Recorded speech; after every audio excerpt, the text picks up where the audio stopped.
নমস্কার সবাইকে জানাচ্ছি আমার আরও একটা নতুন ভিডিওতে স্বাগতম।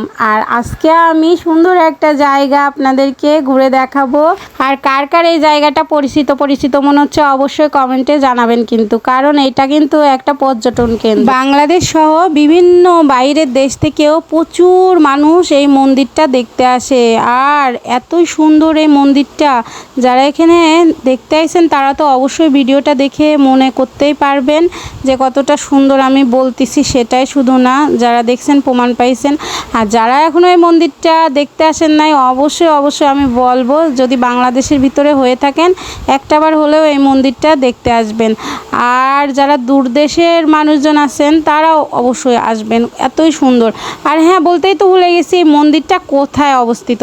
এই মন্দিরটা রাজশাহী জেলার পুঠিয়া থানায় অবস্থিত। আর এটা হচ্ছে পুঠিয়া রাজবাড়িরই অংশ, শিব মন্দির বলা হয়। আর এই শিব মন্দিরটা এতটাই সুন্দর তার কি বলবো।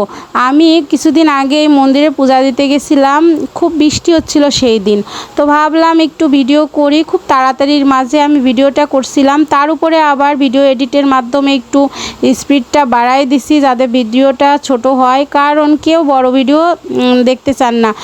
আর ভিডিও না দেখলে ভিডিওর রিচ কমে যায়, রিচ খারাপ হয়ে যায়, পেজের সমস্যা হয়। সেজন্য আমি যতটা পারছি ছোট করে ভিডিওটা দেওয়ার চেষ্টা করছি। তো শিব মন্দিরের চারপাশটা ঘুরে আমি চলে আসলাম ভিতরটা।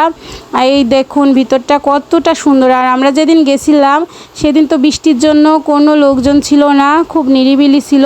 তাছাড়া এই মন্দিরে প্রচুর বাবার ভক্তরা আসে। এছাড়াও সব সময় দর্শনার্থীরা তো আসবেই, কারণ এটা বললাম তো খুব সুন্দর একটা জায়গা আর পর্যটন কেন্দ্র, সেজন্য এই সৌন্দর্য উপভোগ করার জন্য সবাই আসে। আর এই শিব মন্দিরটার এই শিব ঠাকুরকে বলা হয় এশিয়া মহাদেশের মধ্যে সবথেকে বৃহৎ শিবলিঙ্গ।